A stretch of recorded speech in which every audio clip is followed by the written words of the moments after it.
feel the blood creeping up from the heathens. Got will, got fight, got pride, got reason. If they wanna go eat, then you know I'm gonna feed them. If you're coming for me, hope you're ready for a demon. I got eyes in the back of my head, I'm seeing. Take me for granted and you know I'm leaving. I'ma take what's mine with the webs I'm weaving. I could take this crowd from seeing to believing.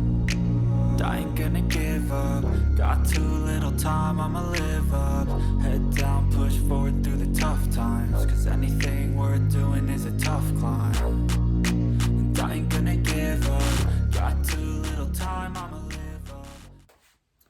Hey everyone, today I'm going to show you everything I have in my home bow shop, talk a little about why. I had a lot of experiences at shops where I would go in and I would leave frustrated and I would come home and I would just double check everything they just did. So I convinced my wife this would be a good idea. Little did she know that I was going to turn it into a business and that I was going to spend a lot of time in here. Okay, so what I have here, this is the Last Chance Archery. This is the Easy Green press. This is the cheapest press you can buy. I wasn't trying to go and spend a lot of money, but I did want to have quality stuff. This press is great. It can go, I believe, out to 44-inch axle to axle. Might even be more than that. I just haven't cranked her out that far. Now the limbs on this, these are adjustable limbs. So you can widen this or make this more narrow depending on what kind of a bow you're working on. Right now I have it pretty narrow because I was working on a customer's bow recently. For my bow, it's pretty much as wide as you can get it. A press is great. There's so many different uses for a press, whether it's tying in a peep sight, working on your strings and cables, changing out strings and cables, checking your cams, breaking things down and cleaning things out really well. A press is a very safe and smart way to do that. There are ways around it, but don't recommend that. Press is incredible. Probably the most used item, big item in the shop, is the press. Now on the press is the Last Chance Archery drawboard. This is a great tool. I use it for a lot of different things. Primarily I use it to look at draw length, look at where the arrow's sitting on a riser, and check timing. Now there are some presses out there that I think you can just adjust everything all at once. It acts as a drawboard and a press. I don't have that. I really like using this. My only complaint, because I'm a weird person, is the sound. I hate that clicking sound when you're kind of cranking all the way through. It's kind of obnoxious when you're making videos. But drawboard is a must. You don't have to buy this. This is designed to sit into the Easy Green press, which is why I bought it. So I just had a nice streamlined way to do this. You can make your own pretty easily with a crank system and a tape measure. But a drawboard is really nice for just fine-tuning things and really double-checking your timing. All right, this is the Last Chance Archery Easy Green bow vise. It's not the greatest vise in the world. I'm saving my pennies right now for the October Mountain Products bow vise because their Versacradle vise is phenomenal and I really want it and want to use it. This does a great job for what it is. It helps you get your bow nice and level. So once you get your bow nice and level, you can double check your first, second, third axis on your sight. You can adjust your knocking point on your bow, mess with your center shot. You can tie in D-loops on this. You can tie in soft knots on this. There's a lot you can do with this vise. Most of the time, what I use this for is any accessories. If I'm putting any accessories on bows or taking anything off, I'll use this. I'll use it as my starting point when I'm working on my center shot and my knocking point. I'll get it set up, get it level, throw a level on the bow, level on my arrow, and I'll put where I want it. Tie in a quick soft knot and then bring it over to the press to finish tying everything in, just because it's easier on the press. Okay, so some small use items that you have to have. I think they're a must for anyone who's going to be trying to work on their bow. lighter. These things are incredible. After you cut your D-loop or any serving, you just light it, give it a quick burn. Since you're down, you're good to go.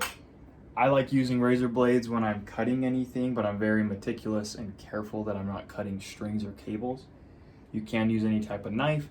The sharper, honestly, I think the better, so you're not trying to force anything, you don't slip and damage anything. You can just cut through what you're trying. Be careful. Everybody needs a silver Sharpie.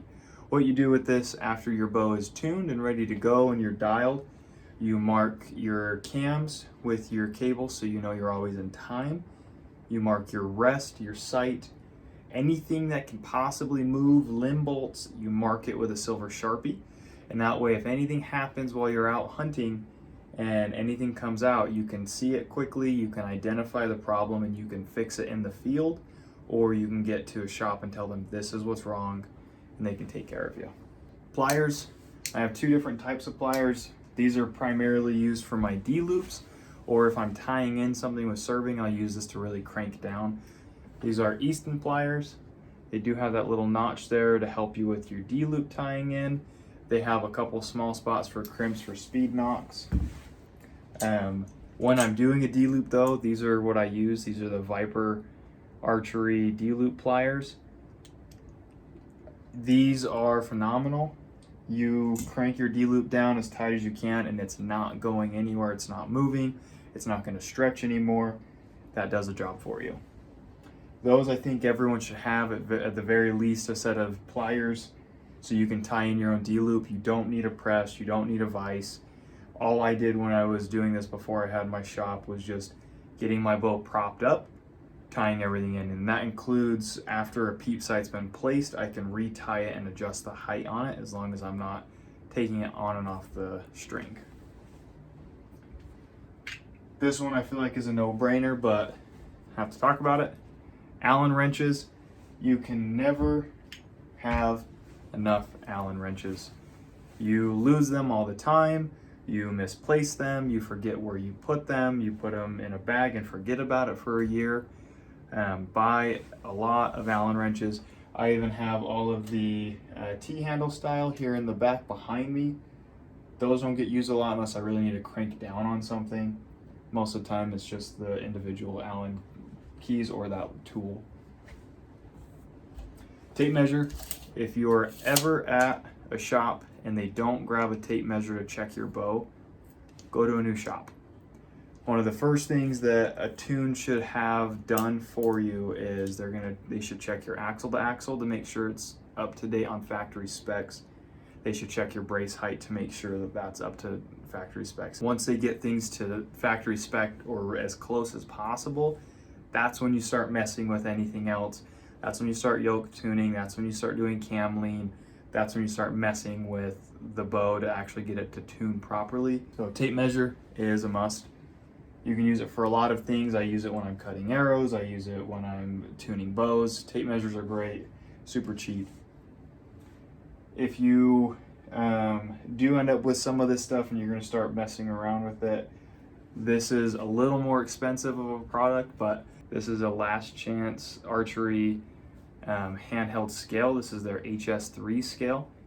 This scale is great because it shows you not just your draw weight, but it shows you peak weight as well and holding weight, which is really great if you're messing around with any back tension releases and you need to adjust your holding weight, or if you're trying to toy with your draw weight and you aren't sure where you're at. So that's great. Again, a little more expensive, but you won't regret having one. Keeping things with working on bows for now. If you do have a press and you're doing any type of serving work, a serving jig works great. This is an October Mountain product serving jig. This is great when you're doing any type of big amount of serving, so redoing center serving on strings, or if you really like using this, you can use it for peep sights. You can use it for pretty much anything, but I primarily use this when I'm doing center servings. Now, I don't use this tool as much, but I have it when I need it. This is a bow square. This is great for setting your center shot, your nocking point, and a good start when you're trying to tune a bow and you're putting a rest on. This just helps you get a nice 90 degree on your bow. But like I said, I don't use that very much, because what I do instead is I use my vise and I use some levels. So this is specifically an arrow level, and this goes on your bow. These are both made by October Mountain Products. Comes in a pack together. I use this over a square because I feel like it's a little more precise to me. That's probably just personal preference, but that's what I like to do. For any arrow work, I think this is worth the money. It's like $20. This is just an arrow spinner, super cheap one at that. This is made by Pine Ridge Archery. This is great. This helps you identify problems with arrows. If you have something that's flying weird, throw it in your spinner and you can see if it has any wobble or deviation. If you do get into cutting your own arrows, a squaring tool is a great option for you if you get into cutting arrows. This just helps make sure that you have the flattest, smoothest edge possible on your arrows after they've been cut. If you do any fletching on your own, you need some type of jig. The jigs that I've been using, that I really enjoy using, these are the Arizona Easy Fletch jigs. This one is a Mini Max right helical. I, as you know, really like helical. I do have all the arms for it, so I have straight, I have right offset, left helical, right helical.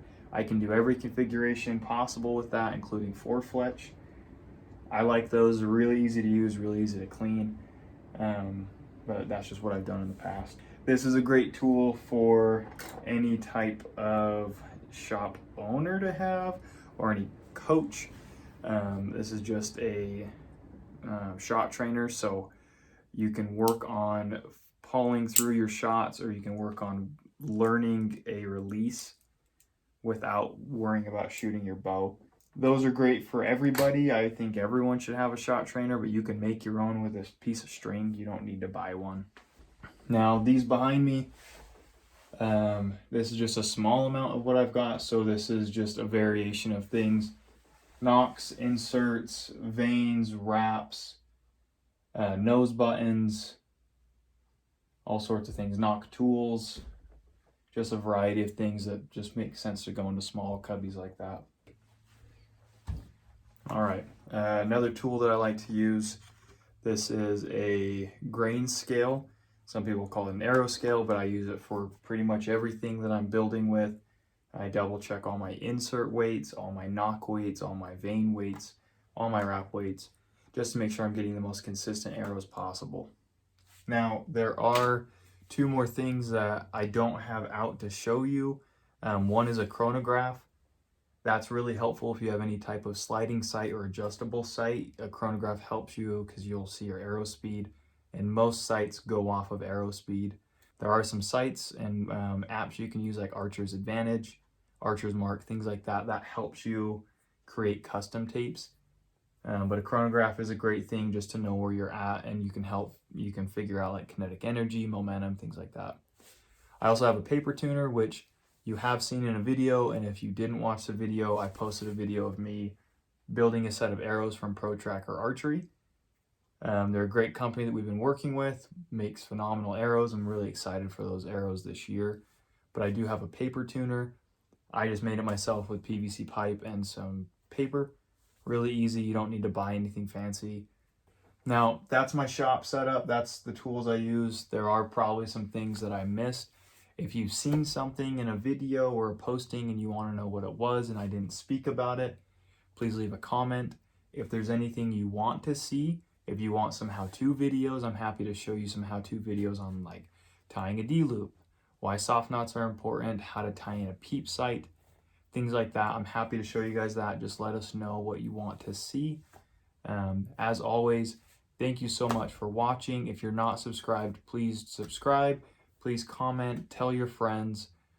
We're trying to grow this channel, so the more interaction we get, the more subscribers we get, the more that helps us down the road.